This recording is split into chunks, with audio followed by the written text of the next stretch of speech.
Listen, early on, when they get gifted 2 runs, Hunter Renfroe, not exactly a great defensive outfielder, comes in on a ball for a second, boom, rocket shot from Wilson Contreras, goes over his head, 2 runs. I'm going, okay, this is the Cardinals' day. Finally, they get gifted 2 runs. They're going to win this game. They can stop the bleeding. Tigers come to town. And almost immediately after that, I think the Angels hit 17 straight rocket singles. It was a single fest. It was like just hard hit single after single. I know the one bomb. It was like a softball game. It was just like everybody's going to get up here. Everybody's going to get grass out with this at bat. It was the softball game versus Seth's team. Oh. So this is from the 402. Charlie, you got to step it up on text reading. There will be lots hammering the cat. Okay. Not lots of. There will be lots hammering the cat. I'm reading it. Yeah, you don't have to hammer the cat. Cat's going to read the text line, but also I do want to hear from folks via the text line 855-282-8255. Frank said this yesterday. Coming in, he goes, I want to take calls. I don't know if he did. I listened to the first about 20 minutes. Call. Okay, well, hey, Cardinal fans, if you want to call in and vent on Cinco de Mayo, this is your time. 855-282-8255. We will open up the phone lines because the fans are restless, Matt Whitener. They're not happy, and they shouldn't be happy. Well, I'm not. I mean, what do you do? Well, why? Because I came here yesterday. I brought all that accountability, did everything I could do, and it was like they weren't listening. And, you don't want to get up this early, do what you got to do, and then the boys just say, okay, fine, whatever. We'll do what we got. We'll show you who we are, not the other way around. What's the word with Jack Flaherty, though? Like, did they take him out the game? The word is a cuss word. The word is a cuss word. It's funny you say that because we have several clips from Jack Flaherty, Cole Bartemus. So Jack Flaherty, first of all, Jimmy the Cat Hayes, you were there, correct? Correct. For Jack Flaherty. Before we go to the individual clips, we have a bunch of them, courtesy of our guy David Solomon. But give us the tenor of really the whole post game, because Ollie's was super short, and then I was listening to Bernie's show yesterday, and Jack cursed a couple times, which I'm fine with. So we heard someone scream a curse word. I think it was Jack, but I can't be positive. Down the hall, he was obviously very upset with the way he pitched. Okay, he wasn't trying to blame anything. Then he came in and he screamed and he threw his stuff in his locker, whatever he was carrying, whatever, shower shoes or something like that, and then said, you guys can wait, I got a shower. And then he came back and he talked, and you could see he was upset. He was really upset. And someone asked him about his finger, and he said, look, my finger's fine. If Ollie said something like he was lying, he said I sucked. He said, and so he took full responsibility. But like you'd expect, he was really unhappy with the way things were going with the team. He was unhappy that he didn't help the problem. He made it worse, and he took responsibility for that. Somebody asked him if he ever envisioned the team would be this bad at this point, and he was like, you got to be kidding me. You think you look around here, we expected to be bad? How about this? So I'm looking through the clips, and they are numbered. So I was gonna go in order, but then I saw this clip, and Kat just brought it up. And you know I love Frank. Clip 13, Cole Bartemus, a.k.a. Cole Bartemus, is Jack Flaherty on if he's surprised by the team's struggles. And it says Jack Flaherty lashes out at Frank Cusimano, who asks him if he's stunned by the team's struggles. This is clip Unlucky 13, Cole. Are you shocked or surprised when you look around this locker room and all this talent and all the winning you've done and then see where you are? Are you stunned, or how do you see it? What am I supposed to be like this is, am I supposed to say this is what we expected? What kind of question is that? I'm supposed to say we expected to be here in this spot? No, of course. Like, we're all frustrated. Like, it is what it is. We're way better than this, and we all know it. But that's the thing, is we do know we're better than this, so we're going to climb out of it, and we're going to, like, at some point we're going to figure it out. And I was hoping for it to be today. I was hoping to put together a good start, and you know what? I didn't freaking do it. So we turn it over, give the ball to Monty. Let Monty, we better go take it to Detroit, because there's a lot of frustration in here that is going to get out, and some team's going to get it. I don't know who's going to be, but Detroit's playing. They just took a couple from the Mets this last week. I don't know if they swept them, but whatever they did. So we got to come with it, and yeah. Wow. Interesting. Tell you this. You be careful using those kind of words around Frank Cusimano. He's connected. You tread lightly, my friend. But I appreciate the spirit. This isn't the Hadley crime family. This is a real one. You're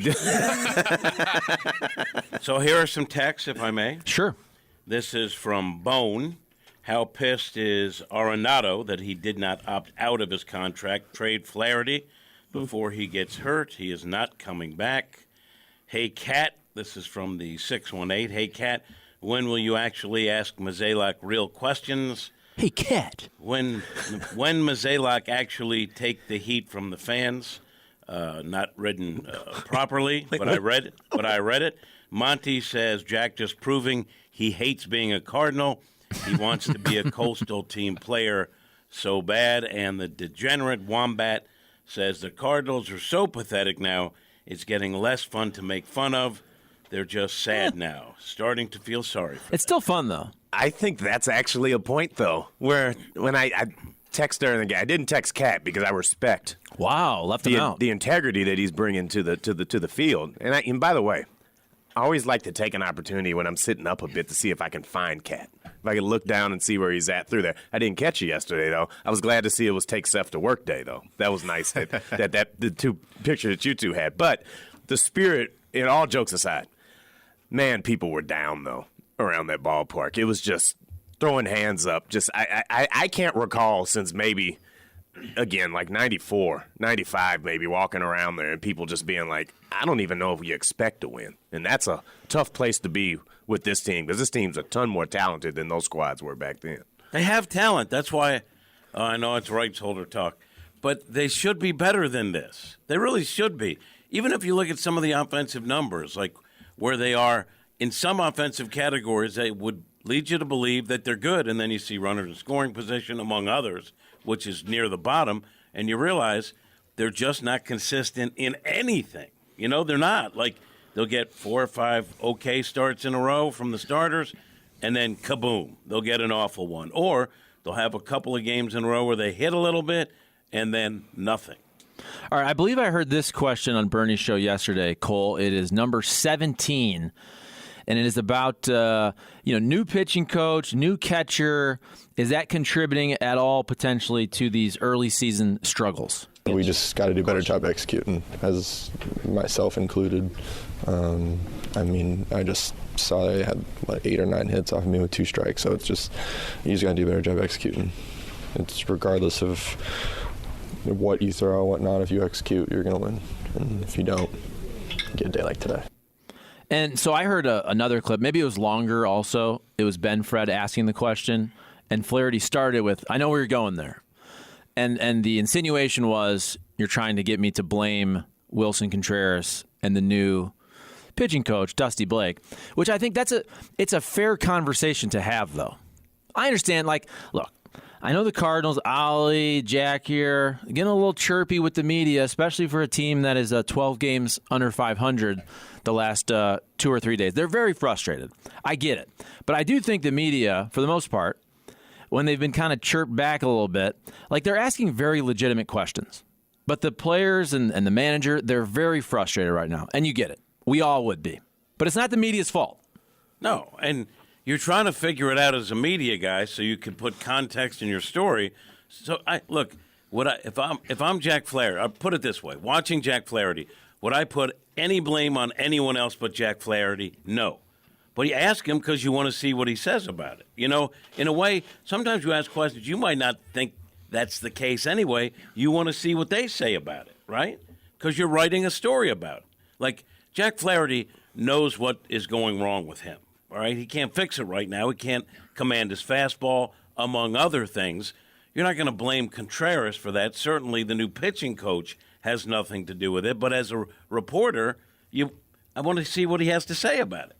I do think that's a fair argument to make, though. I mean, when you replace Yadi after almost 2 decades, bring in a new voice, a different catcher, and then you also change pitching coach, there's going to be a transition. I'm not even assessing blame. Now, we could, on a percentage basis, who do you think's to blame? Is it the pitching staff, pitching coach, whatever, new catcher? But I think that's a fair debate to have. I mean, there's obviously going to be a big change when you move from Yadi for 17 years to somebody else. And by the way, Yadi is going to the Hall of Fame for the way he caught a ball game and handled a pitching staff for almost 2 decades. I agree with that, but I don't think it would be someone going from a 2.8 ERA to a 6 ERA. Agreed, 100%. You know what I mean? Like, I think there are times, especially clutch situations, Yadi's knowledge would help a pitcher out, but not the kind of thing that would dramatically change a good ERA into a nightmarish one. I mean, I think the point about what Yadi brought, if there's anybody that you see, you talk about most valuable players on this team. You talk about Arenado, you talk about that. I mean, it still goes into just how valuable that guy was. I was trying to think back yesterday about when you had the last time when you brought Matz in and he took over for Lilliquist, and thinking about all the changes that you've had because this isn't the first time you've had a change in a pitching coach and changing a message that way. But the difference is that Yadi was here to translate that message or whatever it was they were going to do in that approach. You've got a guy that's still learning pitchers, that's still doing all those things. That's a huge difference. Now, is this the 96 Braves that's the staff? Absolutely not. I mean, there's got to be things that fall on their shoulders too. But at the end of the day, it's a lot of change to take at one time. And, again, you can't figure all these things out on the run. You just can't. And if you're playing from behind every game, you're not technically playing from behind yesterday. You had an opportunity. But the way that they poured it on, you just knew there was no catching up. No staff was going to be able to – no lineup was going to be able to support a collapse like that from the staff. And by the way, in saying what I said 2 minutes ago, I want everybody to know, I've said, I think almost everybody said entering this year, that the starting rotation was just not up to snuff. And so far, it has not been. And that's on John Mozeliak, Bill DeWitt Jr., front office, spending, deals, whatever they did or didn't do. And then also, to me, it's on the pitchers. First and foremost. So front office, pitchers. But again, as we're talking about the whole combination. In that order. That's what I'm saying. No, I don't want anybody to hear me and think I'm blaming Wilson Contreras or Dusty Blake first and foremost. I think it's part of a larger conversation where everybody's to blame. But first, it's who puts the roster together, and then it's the guys out there throwing the baseball. And then you can talk about pitching coach, new catcher, and all that. I just want people to know I'm not, it's Wilson Contreras' fault. It's Dusty Blake's fault. No. John Mozeliak put the roster together. Bill DeWitt handles the bank account. And the pitchers, these are a lot of guys who are veterans. Jack Flaherty, this is his free agent year. Monty's been around for a long time. He's been good.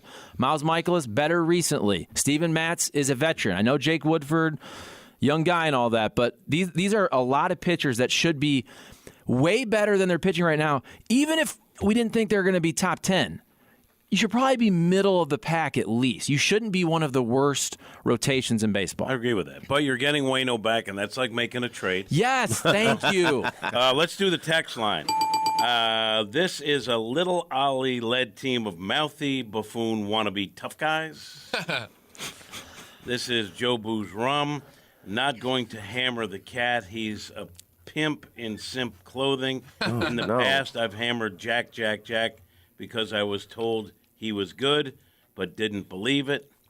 Let's see. Irish Sean, is the rumor true you guys are changing the show name to the Cat's Cardinal Excuse Making? That is true, actually. We got T-shirts Irish made. Sean says more Maddie, less cat. Oh, what? Wow. What? You got both today. I think it's fair to discuss the Yadi thing, but these guys are professionals. Other teams change catchers, and their ERAs don't get inflated. I think that's fair. 100%. Yeah. I'm just saying it contributes. I think everything we've said here plays a role in it. And the problem is there's just not one thing that's collapsing around this team. There's no one fix. Well, except for Waino coming back on Saturday and whatever the giveaway is that day, of course.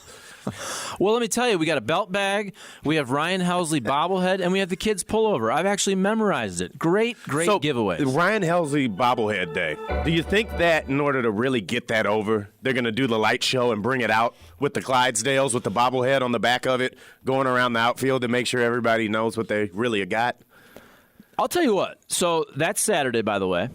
And That is a night game, correct? We got to make sure Helsley can come out during a night game. You can't do that during the day, even though he is coming out in the 7th inning. I do think that we're reaching this. I thought we already did this critical mass point where we keep thinking, it can't get any worse, and it does.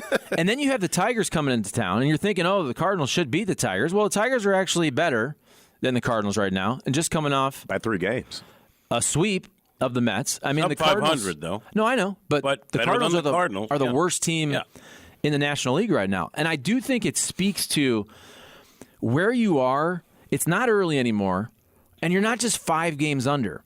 You're getting to a point where you're dang close. If this series goes south, and Kyle Reese, who called in yesterday, I think said it perfectly.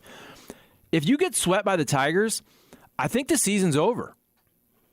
I mean, is that crazy? If you're 15 games under, the season is essentially over. Is that something you can really come back from? It's over. Listen, there is such a thing as a hole too big to climb out of. 15 games? So I think that's a fair discussion. But you really never know how it's going. Like, the Pirates have lost, 4 in a row. They're starting to drop down. The Cubs are starting to drop down. I've said this before. Like, I wasn't concerned that those teams would run away because I don't think they're as good as they're playing, and I don't think the Cardinals are as bad as they're playing. However, I mean, it's simple math. Once the number gets too big, you can't play 900 baseball the rest of the way to get back into contention. So it's kind of now or never if you're going to make a move. I was hoping, like, I'm not a big proponent of making a change for change's sake. Usually that's a panic move. But sometimes you have no choice but to panic. And so, like, Liberatore, player of the month, like, give him a shot. Get him up here. And I know everyone's like, Luken Baker is a 4A player. You look at his minor league stats, he's never been a 300 hitter like he is now. Give him a shot.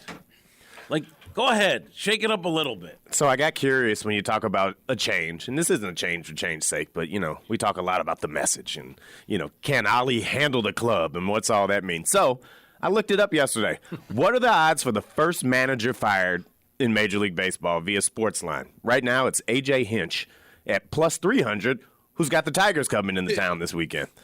Dave Martinez, Blood Black, Alex Cora, David Bell. I was like, They know the Cardinals. I'm like, well, They're patient. what are we doing? You also realize that, I mean, Ali, this is a dramatically bad start. This is their worst start in 50 years. It's the Cardinals' worst start in 50 years. I expected to see his name, so that means that the odds makers aren't panicking. Well, because they also know that it's Mo's hire, and he didn't do anything to raise eyebrows last year except for maybe a bad move in the game in which they got eliminated at the very end. So I think people understand that he probably has some rope to play with. So in the past, we've talked about the NL Central and have said, well, they're dominating a down division, if you will. And that was one of the things I wanted to keep an eye at coming into this year was how would the club do with less games against all those same teams? And quite honestly, frequently seeing some pretty bad teams over the past few years. And that's really starting to show up because they've only played 7 games against the Central this year so far. And in most seasons, you would have seen way more than that by this time. So I'm wondering also if some of this is a device of just how this, I call it even scheduling, everybody sees everybody, is playing a part in that too. Maybe. I mean, but the Pirates are good this year. For now, I do think they're going to drop. But they've played some teams that aren't great so far this year anyway and haven't looked good. In practice, they play each other, and then it works out that way. I just, I don't think there's like they haven't played. They played some crummy teams too and look bad against them. It doesn't even matter. So, all right, we talked about a hole too big to get out of. Now, I don't know in Cardinal history what's the biggest comeback they've made. I'm sure that the Elias Sports Bureau or somebody on the text line, basically the same thing, can find that information. Or Seth, the Seth Sports Bureau. So it's a substantial hole. Yes, it is. Dang right. What I don't know is what does that really look like? I think that the idea of it being last place, 10 games back, worst record in the National League, those aren't things that happen to this ball club. But when does it get to a point that it is truly, is it 12 games? Is it dropping 2 out of 3 this weekend? Like, is that just as bad as getting, like, does one win make a difference here? Do you got to win the series at the very minimum to say there's still a chance? Well, I also think, so that's a great point, but also if there's going to be a change. It feels like if they were to be swept by the Tigers, something would have to change, whether it's personnel or – and it's nobody's – I don't want to say it's nobody's fault, but sometimes, that peripheral coach gets fired. We all know it's not really their fault, but somebody has to be fired, right? Things are so bad, you have Usually to fire it's a someone. hitting coach. Right. Usually it's a hitting or an assistant, like the easiest person to fire. I do think we're approaching that point of the season because it's so bad. And I think one part of yesterday I'd like to get your guys' opinions on, and also text line. Text and call in 855-282-8255. Look, I think Ollie's made a lot of mistakes. I also think every game the team is putting him in these spots where you do sometimes just have awful decisions to make. Like there's no good decisions. Look at the night before. You could say, okay, why are you going to your closer in the 7th? That also shows where they are in the season. It's freaking early May, and the sense of urgency is so high that you're going to your closer in the 7th. Now, you could have, flip-flop. You want to go Gallegos. You want to end with Helsley, whatever. I think that was a fair argument, but you really can't say, Ollie, why'd you put in Gallegos? Gallegos was your best reliever. Who was pitching great. Right. It's just everything they do, every decision he makes ends up being wrong. The same way that earlier against the Dodgers, they go with Dylan Carlson on a gut feel, it doesn't work. Later on, you go on an analytics feel, you go by the book, it doesn't work. Look at yesterday. And in the postgame, fair questions to say, did you leave Jack out there too long? That's a fair question. But also, it was 2 1/3. You also, at some point, your starters have to give you at least 3-4 innings to not crush the bullpen. There's no off day. So it's like, here he is. Jack is giving up a laser light show of singles, but he's only recorded 7 outs. Mm-hmm. So that's a tough spot for a manager to be in. I know you can absolutely say you got to get him out there because the Cardinals did come back. So maybe if you get Jack earlier, they end up scoring those runs, you can win a game 8-7, but also you don't want to fry your bullpen with no off day before another series. Like every situation he's in, you're picking 2 bad options because the team is playing so poorly. Yeah, sometimes it's you lose. That's what I'm saying. Yeah, with keeping Jack in there, I mean, you can't destroy your bullpen going forward. You're trying to win games. I mean, so I totally understood that. To your point about the urgency the night before, honestly, it struck me sitting there going like, everyone was like, we may win a game. And it was right. like, it's May. And it felt like it was like a playoff. Because that's how scarce wins have been. We're going to win a game. And then they didn't do it. And I was thinking, and Ollie touched on it, it's true, like, if everyone's thinking that, like, there's a chance we win this game, you don't think that creeps into a player's head and makes everyone tighten up a little bit? Of course they do. And it shouldn't be that way, but that's how things have gone. No, it does feel like it's beneath Cardinals baseball to be talking and feeling like we are. Yes.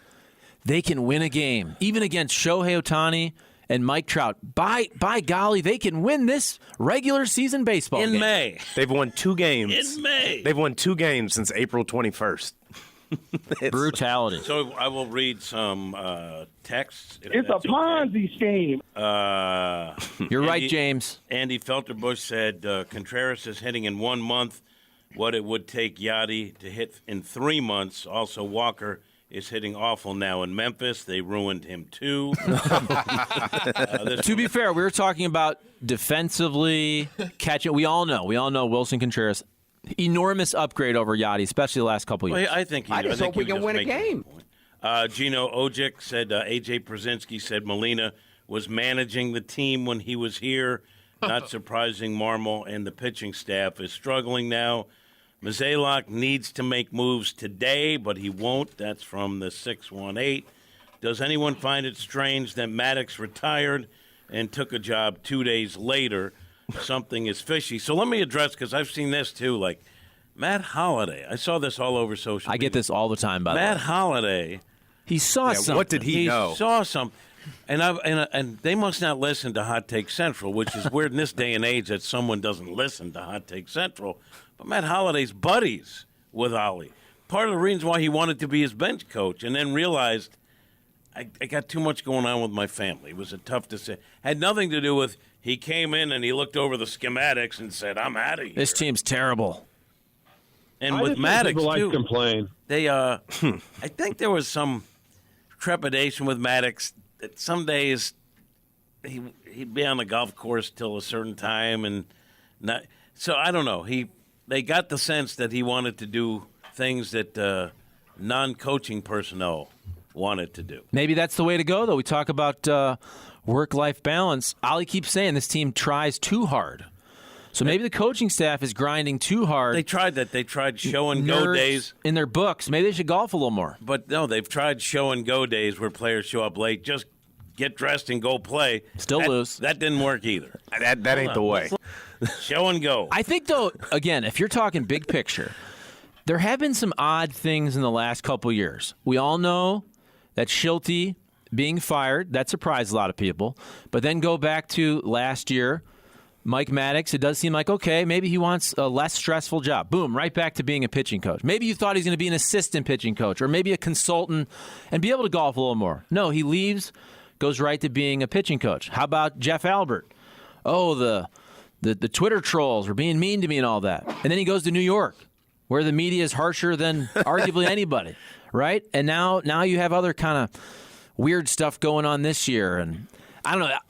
I don't think anybody expected this, which is why Flaherty, when he kind of chirped back at Frank, nobody. Vegas didn't expect this. The only people that are happy right now is Pacoda. Pacoda, after 10 straight years, after 10 to 15 years of being wrong about the Cardinals, Pacoda may actually get it right this year. You know who is doing their part to turn things around? The AV team at Busch. Because I did see, either it was on the broadcast or it was on the scoreboard, they had a picture of a squirrel yesterday up. It was either Bally's or it was the AV team at the park. I can't recall. But when I saw the squirrel on the screen, I was like, that's what you need. Because some seasons, you just can't turn it around with the guys on the field or in the dugout. The media's not doing their part. Whoever else. The promo team, they're not doing the right giveaways. Whoever else we got to blame. You need the energy that a rally squirrel can bring. Or a tortoise. Or a turtle or anything. It has to happen naturally. You can't force that. They tried with the salt shaker. That didn't work. And the salt shaker, by the way, was just about adding a little flavor to food. Nothing untoward. Mm-hmm. But they didn't like it because it was kind of forced. I think that's what happens with a rally squirrel or a Torty Craig. It has to happen naturally. All right, I got to get the opinions of Seth and Cole. I was giving Cole a second because I know he's chomping on probably a free donut that was brought by Seth, thank you, from Schnucks, the Schnucks Rewards app. Eat up, Matty. I got you one, too. Yep, Thank you. simple. It was for Cam, but I could he didn't really want to come, so. really use it, too. So shop and redeem with the Schnucks Rewards app, 2% back on all of your purchases. For you, hold on, because when you give Cam some food, it should have 2 bites out of it. Like, he's not here now. Cam is away on business. But he gives you half-eaten food, so you should not give him a new donut. I want to give him the cream-filled donut, so it all just runs out by the time he gets to it. Hold on. Let's listen to Seth. Okay, Seth, you first. You were at the game. Give me your take, both atmospherically. What was it like? It was good. There was over 40,000 fans. The attendance was fine. I guess you didn't hear me yelling from the green seats. Did you take my advice? I never made it there. No, He didn't hook you up? I did. Well, Jim took me to the Cardinal clubhouse. He did his part. The clubhouse? Not the clubhouse. The Cardinal. The Broadcast booth. Well, he took me to the broadcast booth, but the club section or whatever. Yeah. In the third deck. But tell her what happened food? with the older woman who didn't know who I was. The lady that at the front door, right? So, all right, in all fairness, and I love Seth, but he told me there's going to be a little drama. So I'm like, he's like, hey, I'm here, but I was like, well, all right, well, come to the booth. And we'll show you the booth, right? And he goes, where are you? And I go, I said, I'm terrible with directions, but what is it? The Cardinal Club or whatever. Find that. It's behind home plate. And then just ask the ushers where it is, and then text me when you can't come any further, and I'll find you and bring you in. So he's like, okay, I'm here. And I'm like, I don't see you. And I go, well, read something. Tell me where you are. He goes, 241. So I walk down to 241, and it's half a mile, but I get there. There's two 241s, by the way. So, no, there was both sides, 240. right? It said 241 to 257. He was at 257. So I go, Seth, I'm at 241. I don't see well, it. You were at So- 241. See, that's confusing, though, because 257. it did have both numbers, I know. though. I'm not even. It was fun seeing it. Anyway, but it was funny. It was like, I knew this was coming. Yeah. So then I was like, Seth, are you at 257? Yes. Okay, I'll be there. Anyway, Another walk mile. all the way back, and then so you need the right ticket to get in there. So I say to the lady, "These fine gentlemen are with me, ma'am," and she said, "Okay, who are you?" But I have a And he whipped credential. out his, he I took have his a credential. credential. And then I took Seth into the booth and took pictures with his buddies. And I had a hit coming up, so I had to trust them that they'd leave the area on their own. But it was great seeing Seth. How about Yeah. that? Jim opened Right. up his Pulp Fiction suitcase with the right holder's badge of all access and said, "They're all with me. Get them in here." It was something to see. It was I thought you were really gonna go cool. another direction with Pulp Fiction. No, You went the no, right- you no, went the no, right not direction. that one. No. It was cool. Look, I'm just happy this offense is doing well because at least there was entertainment in the game. And the bullpen pitched well. I mean, there were some good things to take away. Look, like I said, I mean, I know I keep saying the word coexist. Wait. It's a You about to fancy say word, something so- nice? You're being way yeah, too absolutely. positive. What are you doing? I wanna be- You are being way too positive. Don't be a right now. rights holder, Seth. No, I'll gave be him I'll be the rights holder today. said, "Listen, he Seth, handed it to me yesterday. Yeah, I said, Seth, if you ever want to come back in here, you better read these notes. And yeah, it was funny too when we were done walking through the booth. Jim was like, "All right, you got to get out of here," because he's like, "I'm not gonna have you get me in trouble for mingling around trying to hang out in this because I didn't have a ticket for it." So And I trusted you. Yeah, and we got out immediately. But no, I mean, As he grabbed the back of my pants and threw me out the door like DJ Jazzy Jeff. it wasn't all by choice, but no, No, and if you had gotten there like earlier, right? You didn't get there till when? bottom of the fourth, When you got to the game. top of the first. I See, was if at. you had texted me like, "Hey, I'm here," whatever earlier, honestly, I was planning to bring you Snick Snacks. Oh. Then we got deeper into the game, and I had stuff to do, so I wasn't able to. But I was going to bring you snacks and everything, but I had to get back in order to be in my spot to do a hit. Well, now I feel bad. No, no, it's just a game. Listen, you haven't been in this game until Cat has smuggled you some food from another part of the Right. of the setup. Now, that's when you're really big media. Next time when I you will. benefit from that. Next time you're Cam there, feeds tell me breakfast. Jim feeds me lunch. Yeah, so mine will be fresh food, not It's leftovers. just Grant's Farm around here featuring Seth. No, I mean, what do you guys think? Because Jim and I talked a little bit about it before air, and he said there's probably not going to be any trades or anything made this early in the season. That makes sense. Usually nothing's done until No, but the bring deadline. up, but bring up Libertor. Yeah. Do something. Look at You're trying everything. I get it. You're in a corner. You're in a corner. Wait a minute, though. You're negating the big trade. The big trade is Saturday. It's big trade game. It's Wayno's I back. already said that. That's like a big trade. That's his line. Yeah. Yeah, I But already I'm used saying that. he just Already- told me about it. I'm excited now because we got a 41-year-old knuckleballer pitching on Saturday. Hey. And then Sunday, there's intrigue because Matz is listed as a starter. Oh. But before the game, Ollie was like, well, he's got a bullpen. We'll see. Got to work on some things. Really? He's already listed. So the problem, that, as the Cardinals see with Matz, is that Matz is unhappy with the curveball and the way it's coming out of his hand. He's got to fix that because everyone is it makes his other pitches totally less effective.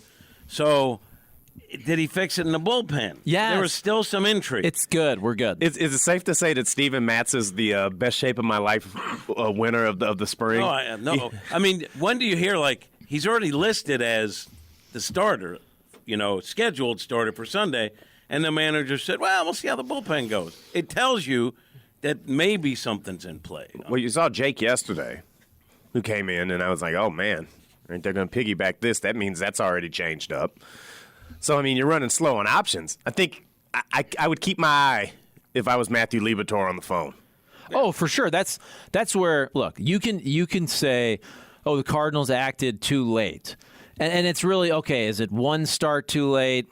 But I think it's clear that Steven Matz is on high alert. Yes. Based on comments this week, I would think if Steven Matz is bad on Sunday, I would think Liberatore's up and Matz is in the bullpen. Don't you think? If he's really bad. Now, if he's good, I think they give him another shot or two. But if he's bad, based on comments we've heard this week, I think Liberatore is up and Matz is in the pen. Or sooner. I mean, I don't know. But, yeah, Is he on high alert? Absolutely. Is Ollie waiting to see what happens today? No, I think he wanted to see that bullpen. A lot goes on in that bullpen. Big bullpen. Sometimes a bullpen, you'll figure it all out in a 20-minute session. Sure. When Liberatore gets called up, or if and when, who do you think gets demoted? Oh, Matz to the pen. And then someone in the pen down to AAA. Is anybody in the pen pitching worse? Well, Steven Matt's contract helps keep him. Guillermo was Joe just called up. He can go, or, they got guys they can send out. But at this point, I'll say it again, I want some fun. So if you have a guy who's not really getting any at-bats, I think yesterday was his first at-bat since they brought him back, maybe a guy who's 6'7", 280, who has the potential to hit a ball 520 feet or strike out 6 times in a row. I want that. Whatever we can do. Like if you're going to pinch hit a guy, you could have a guy in Baker who's never had this kind of production. Power, yes, but like where the average is good, on base is good. Give him a shot. And you bring up fun.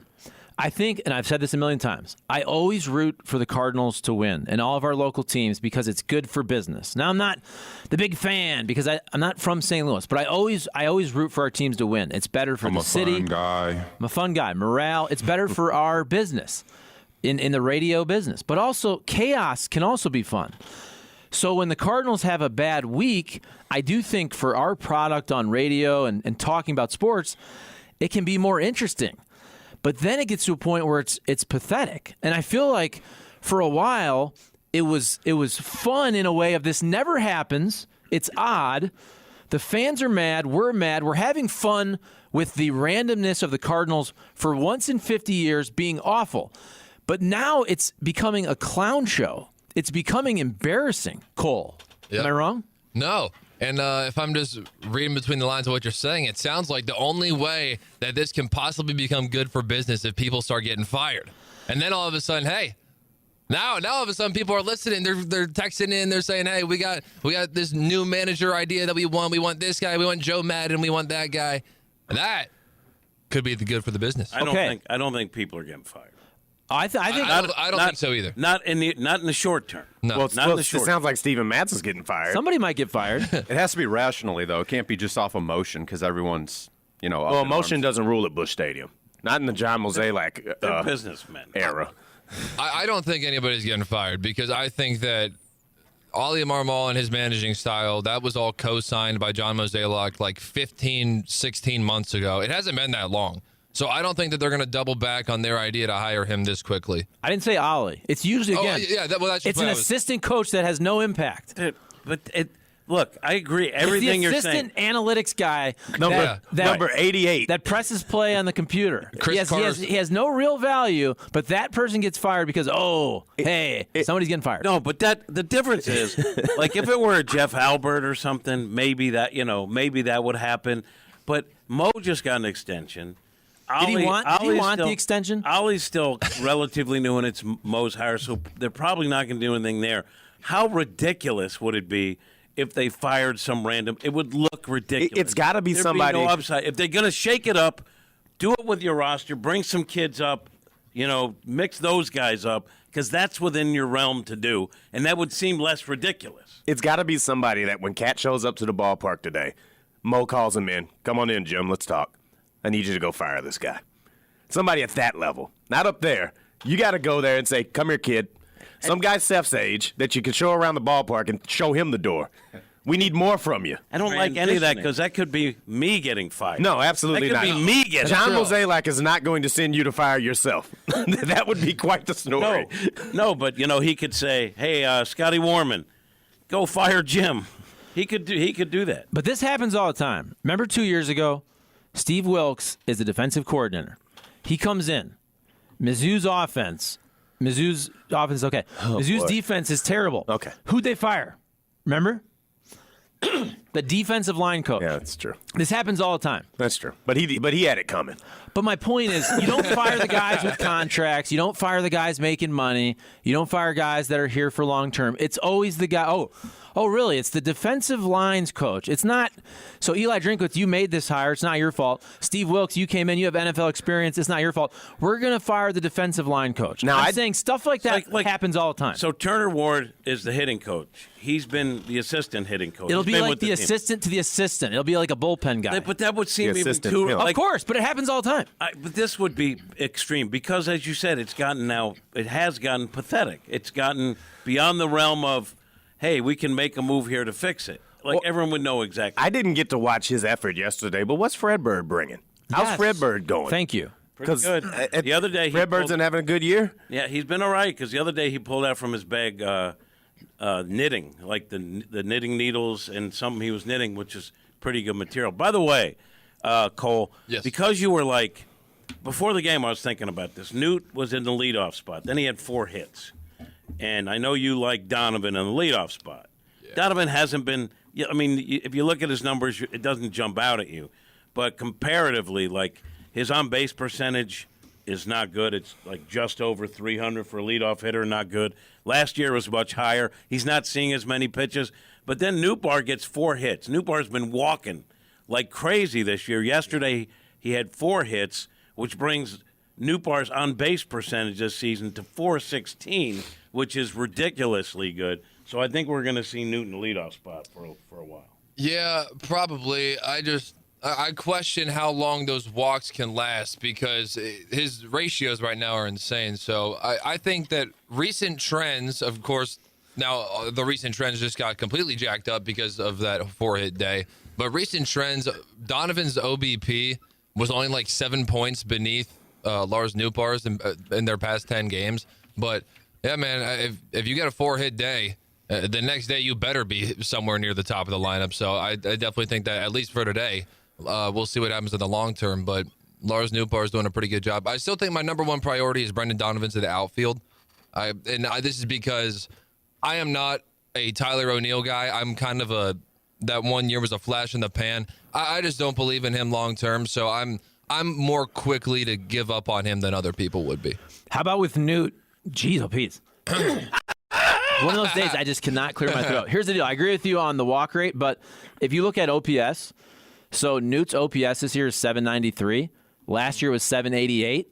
Pretty much the same. It's just that he's walking more this year and slugging less, and I do think both of those will probably come to the middle. So he'll probably be the same type of player, which is somewhere in the vicinity of 800 OPS, but the slug will go up, and the on-base probably will go down as the season progresses here. There was a stretch where whoever's in front of him, I mean, he was getting intentionally walked to get to – I don't know if it was when Walker was slumping or if it was like Mater behind him early on. I don't know, but he got a bunch of walks. But he wasn't hitting for power, wasn't driving the ball. Right. So you figure at some point – that would balance out, but he's going to be good with an on-base. By the way, you know who's swinging a hot bat right now, who I want to see climb up the lineup just a little bit, is Mr. Tommy Edman. There you go. That guy has been impressive these past couple of weeks of baseball, and last night, another home run. He's hitting for some power lately, Matty. I'm big Tommy Edman, but I'm big Tommy Edman as the 9th guy, though. I like that. You got to have the second leadoff guy. You got to have it. And he's setting the table, and I think it gives Newt's at-bats actually a chance to mean something. And even if Newt's just walking, I'm never going to be anti-putting more guys on base in front of Goldschmidt. See, and that's like the 2 leadoff guys is sort of like a concept that the olds don't get, like me. Yes. So in the beginning, I'm like, but I like it. Now I get it. I think like the DH. It's one of those things where I was like, all right, I got to accept this American League ball. If I got to go with it, I want a second leadoff guy. You loved it last year. Albert Pujols limping out there, didn't even bring a glove to the park, hitting 700. All these Cardinal fans, I've said this a million times, all these National League old school fans, they lapped it up. They loved Albert's farewell tour in 700. That never would have happened without the DH. Now, can I tell you? The beautiful moments. We're talking moments with your kids and grandkids, people taking them to the park and saying, you saw Albert Pujols, you saw 700 and all that. Never would have happened without the DH. And everybody, we talked about this for 15 years, and this is going to ruin baseball. Last year was the most fun year ever. ever. By the way, this year, not so much fun. Last year was all fun because of Albert Pujols and the DH. You think he's busy? I saw he was hanging out. He's golfing with the boys last week. I don't know. Maybe see what he's doing. Yeah, I like the DH. I was wrong. I always liked it. I mean, it wasn't even just Albert. The opportunity for a guy like Albert to DH. I like that. I buried the lead a bit. I meant to bring this up a long time back.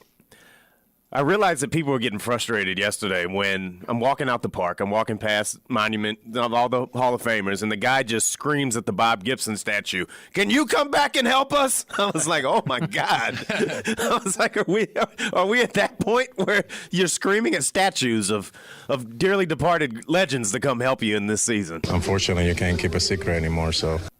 Cat's out of the hat. Cat's out of the hat. Cat got out of the hat. There it is. Hey, by the way, can I just bring this up real quick? Yeah. Because I was texting with Martin, and Martin did this interview with Albert, and I was watching it.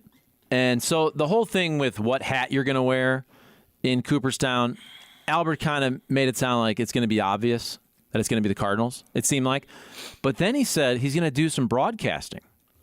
Oh, I can't wait for that. So I don't know if that meant on the broadcast with Polo, on a Bally's broadcast, on a radio broadcast, and he didn't really say anything else. He kind of said you got to do your homework. It's kind of a tease, but Albert Pujols did tease on this interview with Martin that ran on Fox 2 that he's going to do some type of broadcasting for the Cardinals. Do they still have those Apple? So maybe it could be an Apple deal, but he said he's going to broadcast games. We just had an Apple game. I don't know if there's another. I'm just saying, Albert Pujols said this. You can go check out the interview. Well, why? So he won't say what it is? He would not say if it was TV, radio. It could be with Polo on the Spanish language.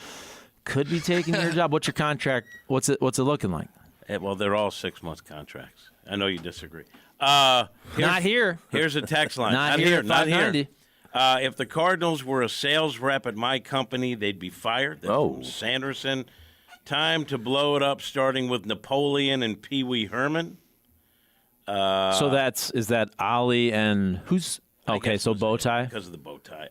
Pee Wee Herman. In order for the Cardinals to reach 88 wins this season, they must play 800 baseball for the rest of the season. Yeah, you get that because really? that's. I think someone said it's a substantial hole at the Cardinals. It's a big hole. Somebody said it. Substantial. Matz needs to be DFA'd. Oh, I thought he was talking about me. Fire the ball boys. They are the ones who deliver the baseballs that these crappy pitchers throw.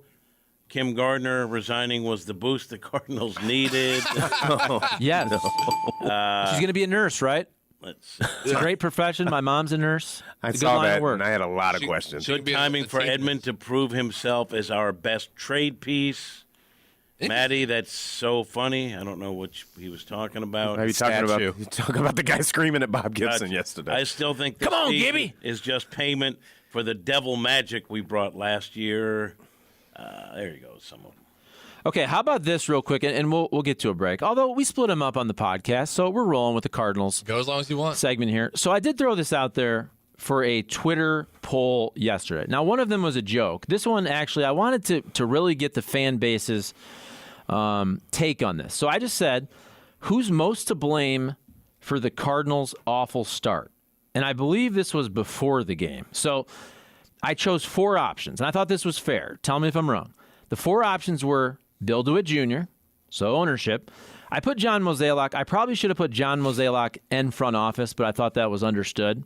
But it really never is on Twitter because people will always chirp you regardless. I like Twitter. And then I put the players, and then I put Ollie and coaching staff. So 4 options, Bill DeWitt Jr., John Mozeliak, the players, Ollie and coaching staff. Now, if you've seen the poll, my question to all of y'all is, where do you think, if you had to assess blame, who's first or rank it, and then also where do you think the fan base came out on who to blame with those 4 options, which don't you think that's fair? You got Bill DeWitt Jr., you got John Mozeliak front office, you got players, you got Ollie and coaching staff.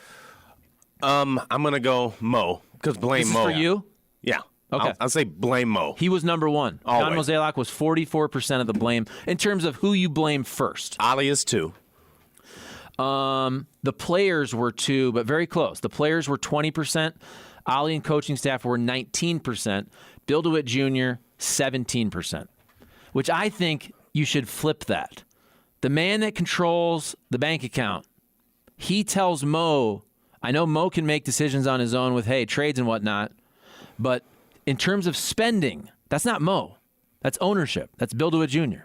So that's the ultimate decision that Bill makes. But they don't, I'll say it again, it's not like Mo has an idea. Like his staff, Mo's staff brings up proposals, ways to get better, possible trades.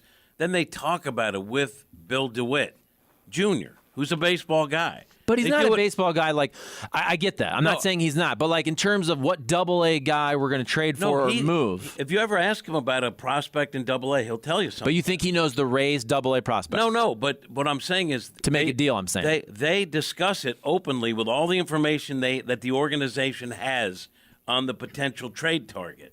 It's not like Mo says, this is the deal, yes or no. They talk about what a lot of these moves as a group. So by the same token, if Mo's under fire, like DeWitt has to share some of the blame too because they do it collectively as a group. If you're asking me who I put the blame on more, and I think it should be shared as evenly as possible. Agreed. But I'm going to put it on the players. I'm thinking about this because they should be better than they're doing. Yeah, it's not like and this if is- you ask me at the beginning, if these players like this, where they are now statistically, I would have said I think they're better than that. So I'll say there's blame to go around to everyone, but I'd say more on the players because I think they're underperforming. And just so you know, my point in what I said about DeWitt and the pecking order or whatever you want to call it, the totem pole, is I know Bill DeWitt Jr. is a very smart baseball guy. But also, when you're making a deal, for example, if you go back to Sandy Alcantara and Zach Gallen and Randy Arozarena, there are baseball people that's their job to know which of our single-A and double-A guys we need to trade for another team's single-A and double-A guys. And that's where even the smartest owners in sports, they don't have that level of knowledge of that pure baseball stuff. That's all I'm saying. Nobody agrees, apparently.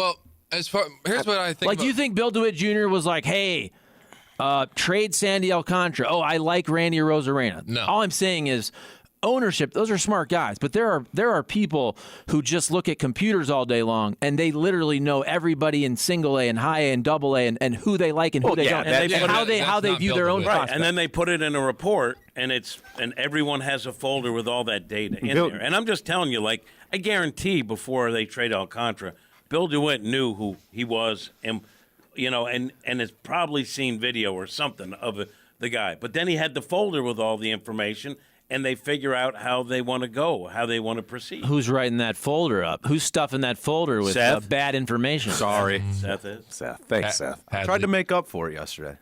Well, I tried. You did what you could. You looked so you didn't happy. take. You didn't take my advice, but you did look like you were. You did look like you were having the time of your He life. looked so happy in that picture. I ran into Rockio, by the way. He says hi to everyone. How about Good. that? So I went to Can we Patio's mention right after. Rockio on the network still? Will we Oh, get in yeah. trouble? And Okay. his mother, who works at James Carlton's insurance Now office. we can mention He's that. going to be in studio next week. There you go. So Cole, Wait, Rockio or No. James Oh, I was gonna say, wait a minute. What's happening? I was about to say, I think Rockio's in another studio right now as Okay. we speak, so I think he's a little bit busy right now. So Cole, assess blame, and we got to go around. So Cat assessed his blame, and by the way, you're right. Players, this team should not be this bad. That's why They should not that's be why I even said it. close to this bad. I'm not saying they should be great, but they should not be. I mean, Nolan Arenado.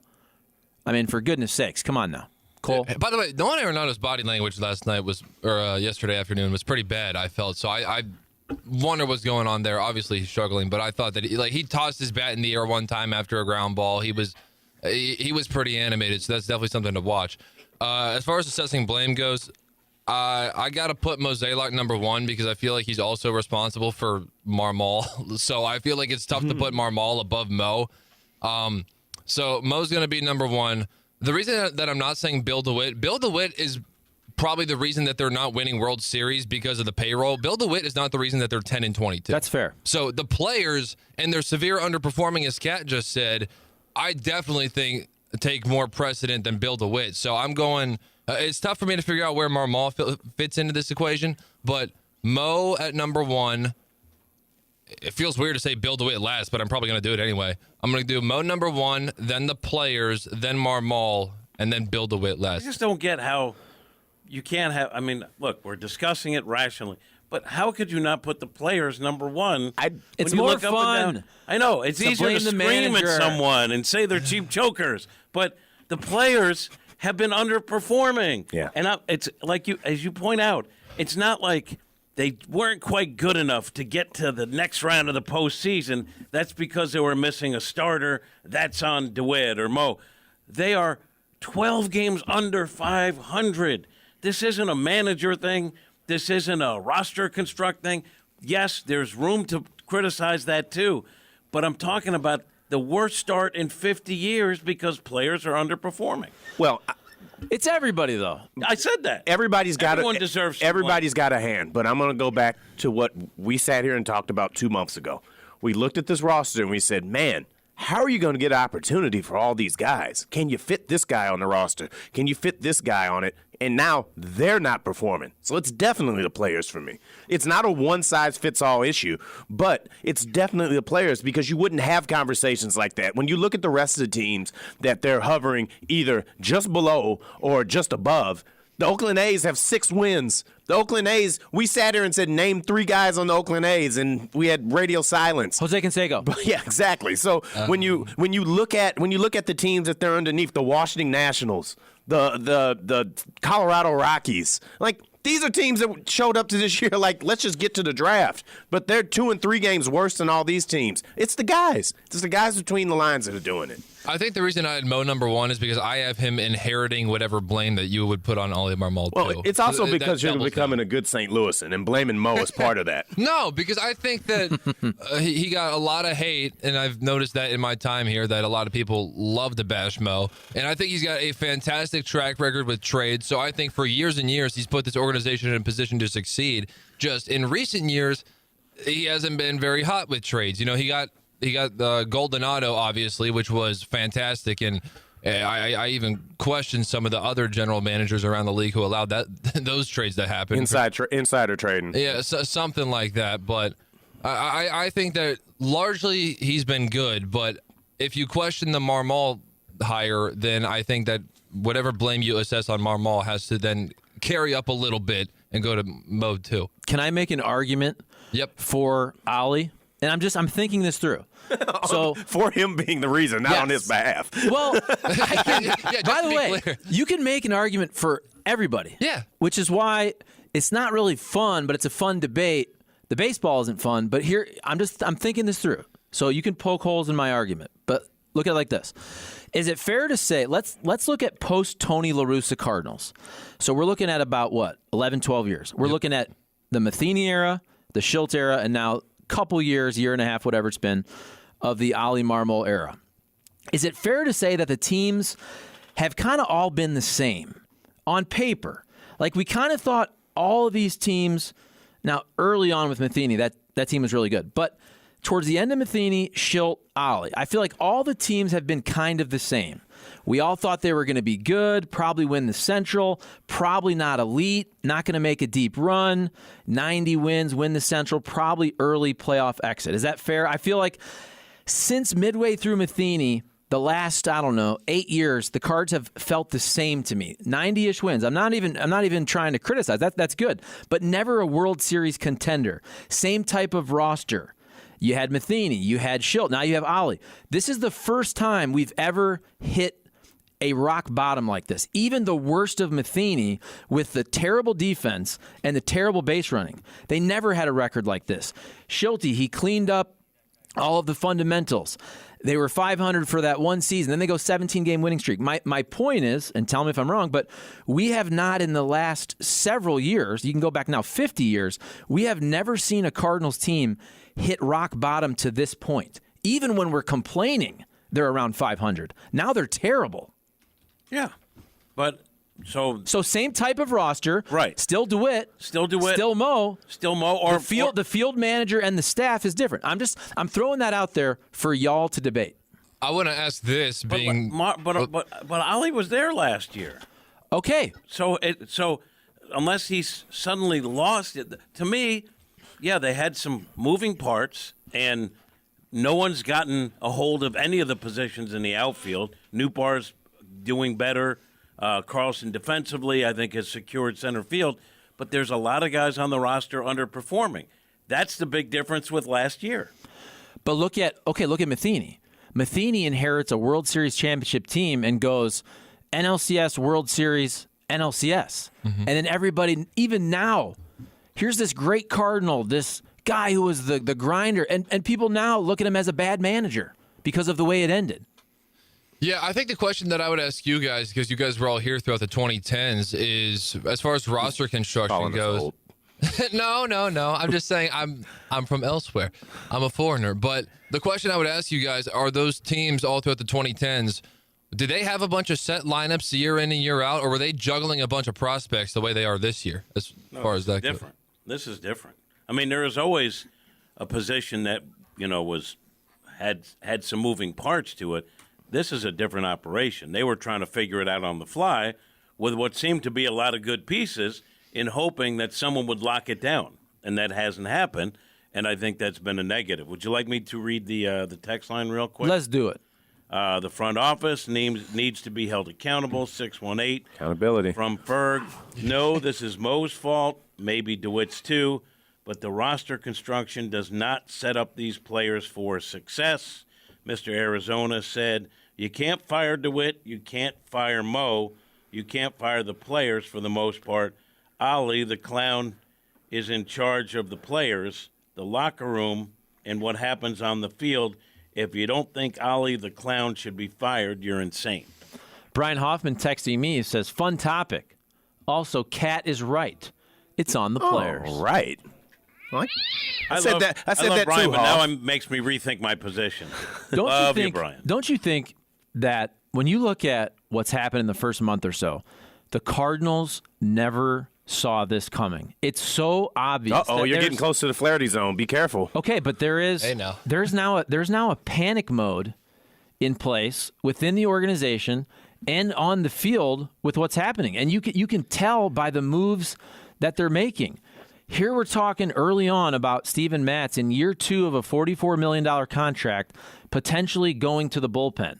Zach Thompson, who earlier in the year could have been easily stretched out to be a starter, but no, he was our lefty guy. We're good. We have 6 starters. Boom, 1 month in. He is now back in the minor leagues to start, maybe more so for next year. I know maybe we'll see him this year. Jordan Walker, who, look, he was so great early. Then he has a little shoulder issue. He had really fallen off in spring training. The Cardinals did have the opportunity there to say, you know what, maybe it makes sense actually to start him at AAA. They didn't, and that's fine. And he started off hot. But if you're going to put your big prospect in the major leagues, you're only going to give him 1 month. And he didn't even really fail offensively. He wasn't even bad. I understand that he was learning the outfield on the fly. But if you're going to make a seismic move, which the Cardinals don't do that usually, they don't fast-track a guy like that. Okay, they did it with Jordan Hicks a couple years ago. But this is the future face of your franchise, and you fast-tracked him. You put him on the opening day roster, and then he was about league average offensively, and you sent him down. Like, these are all moves that the Cardinals don't do. They're in panic mode. They're in panic mode. See, I don't think the Walker thing was a panic move. I don't. I think what happened is maybe the panic is that no one's grabbing one of these outfield spots, and we need someone to do that, and we need Walker to work up more on what he was working on in the minors, meaning get that loft so you can optimize your power, and we're still trying to figure out the outfield here. Maybe he's better served by going down where he has steady at bats and can do it down there. You didn't see that loft in spring training? I didn't. They actually were talking about that with him in the minor leagues, and that he had made the fixes and regressed a little on that front. I'm just saying, to bring that dude up, I saw this yesterday. I don't know if it's still going to be true. Did you see they were promoting the boy band night? Yeah. Did you see that Walker's on the T-shirt? Yeah. You guys see that? I just decided they were talking about Larry. I was thinking, Larry's coming back. Because it said like Nato, Goldie, Walker, maybe Newt. I can't remember. It's Larry Walker. Okay, but I saw Walker. I go, oh, you guys already made T-shirts promoing the kid, and he's down after a month. Maybe you bring him up just for the T-shirt night. One night. We got a phone call there. Seth, who we got? All right, James. James. Here we go. What's up, buddy? What's up, fellas? How you doing? What's up? What's happening? Hey man, I love the topic. This isn't one of those blast gym calls. This is I actually just wanted to touch on the topic. I think you gotta blame Mo, man, and it's not just a kill Mo session, but there's a couple reasons, man. You think about last year, they were 45-40 versus everybody not named Pirates, Reds, and Cubs, right? So that in particular, the division is always weak, and now it's starting to catch up. Maybe those teams kind of simmer down, right, and come back to reality. But the division's getting better. You're seeing young talent in there, and I think that they've had several years in a row to address some of these problems. I mean, think about it. You haven't had a consistent outfield since 2015. That's the last time Matt Holliday and all those guys were out there. So you haven't had a consistent outfield since 2015. You've had the same rotation rules for 3 years now. You know what I'm saying? You're constantly just grabbing middle-of-the-pack guys or past their prime guys at the deadline. John Lester's like, you ain't getting prime John Lester. You got John Lester at the end, man. So it is kind of the roster construction. There's no way in the world that you should come into the season with an outfield loss. And we touched on it all season and said, what if this guy does this, if this guy does that? We all thought, hey, yeah, this lineup could be deep. It could be something, but we had a lot of ifs, And my strongest concern was thinking, oh, this rotation is going to be the downfall. Maybe it holds on to the deadline and you can grab a guy or two. But that was my concern. Now it's like, man, if they ain't hitting, if they're pitching, they ain't hitting. If they're hitting, they ain't pitching. So it's a bunch of things, and it's more so roster construction for me than anything. Jordan Walker coming up here, I think that was rushed. You think about it. You get the text line saying, oh, man, he's a horrible outfielder. Man, he only played 20 games in the outfield last year. Mm-hmm. Like, he was in the minors for a while before you even put him in the outfield. Like, there's no reason he should have even came up here that early with 20 games in a minor league. He had, you know what I'm saying, in the outfield. So I think it is roster construction. Let me ask you this. Let me ask you this, James. Like, this is why I say, look, the blame, there's plenty to go around. I agree with you. There's flaws in the roster construction. We've all talked about that.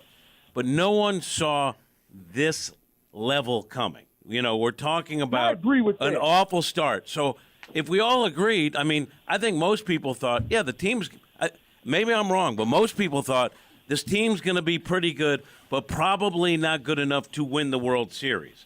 That's a far cry from where they are now. Mm-hmm. So if we all agreed on that then it's got to be underperforming players. Like, yes, there's room to criticize the front office. There's room to criticize coaching. But I think that's really where they are now, is because a lot of the things that we thought would happen with the roster haven't happened, and that's on the players. Am I wrong? No, I don't think you're necessarily wrong. I see your point, and I agree with you. For the first time in my life, I agree with you that these players are underperforming, and we all thought that they would be at least a 500 club or a little bit better. But I think that it starts with roster construction, and some of the problems they're having were so eye-popping to people that don't even get paid to do their jobs. You know what I'm saying? The rotation, that was a glaring hole. You know what I'm saying? I mean, we've been talking about Jack being Jack for years, and it just hasn't happened. At some point, you have to put something into this product to make it better. You know what I'm saying? I do agree that the players are underperforming, but there was a lot of ifs going into the season to begin with. You're right. I'll be the first one to admit that I have been one of these people the last couple of years that just felt like Jack, if healthy, could be back near that. I don't even want to say 2019 second half, but that, 2021 first half. And so far, I've been dead wrong. I just have always felt like if he's healthy, he's going to be back to being good. I know yesterday destroyed his ERA, so up until then, he was fine. Okay. But I'll be the first one to say that I probably hoped too much in terms of Jack Flaherty. Jack Flaherty. I feel like this season has the chance to potentially go in a direction. We've seen another we looked at as being the top rotation guy recently, Carlos Martinez type season. Not necessarily fall off the side of the earth like his did, but it just gets to a point where you're like, the scene's got to shift. It's not working the way it is. The way he's positioned, it's not working for it. So I get it, but let's be honest. Like, I don't think anyone didn't really believe that Jack wouldn't be decent. Yeah. I mean, that's not a crazy thing to think, hey, if Jack's healthy, he's going to be good. And he was decent, to be fair. If we're just looking at numbers, like when you give up a 10 spot, your ERA gets crushed. Yeah. Before that, he was actually pretty good. dang good, But especially in this rotation. I'm not even disputing that. I still think he could straighten this out easily and have a good season. Yes, it was awful what we saw yesterday. My point is, when people said, anyone could have said it, yeah, Jack's healthy, so he's going to be good, most people would say, yeah, that's right. That makes sense. I have to break, but do we have Randy? Yeah, we'll fellas? get Randy on and then Randy, and then we'll break. Randy, what's up, buddy? Hey, how you doing, Charlie? Hey, and what's the name? Cat Hayes there, right? And Matt, and Seth, and Cole. Okay, great. Hey, you guys doing a great show there. Hey, let me ask you a question. I mean, I don't know how serious Cardinal fans you are. Is this the most disappointing you've been in a Cardinal team in a long time? I mean, this team is. I mean, is there anything you can even talk about? Anything exciting about this team? I mean, besides just firing everybody. Gorman. I mean, Built bag. That's a back, like you said. That's not exciting. Yeah. I mean, can we go back to the days of just bringing Mike Shannon on there, and maybe that's even more highlighting? You know, they used to joke about Shanahan. Do you follow the news? No. I'm just saying. In the past, at least Mike Shannon was entertaining. These guys can't do nothing right. I mean, this is the most boringest, flatulent team I've ever seen in my life. They can't even do that right. So they're passing gas? Gaskets? Yeah, they can't even do that right. I don't know. I mean, that's ridiculous. They're fire the flatulent coach. Thanks for that. Okay. Great call. Hey, Randy. if you want to try to do something fun with this team, pick an all-star. Everybody gets one. Who's it going to be? Let's do that. That call was disappointing. I don't know. I kind of like I'm the convinced. flatulence part. I'm convinced that Randy actually is Mo at this point. Mo Might is be. listening, and he's calling in, and this is what he's doing.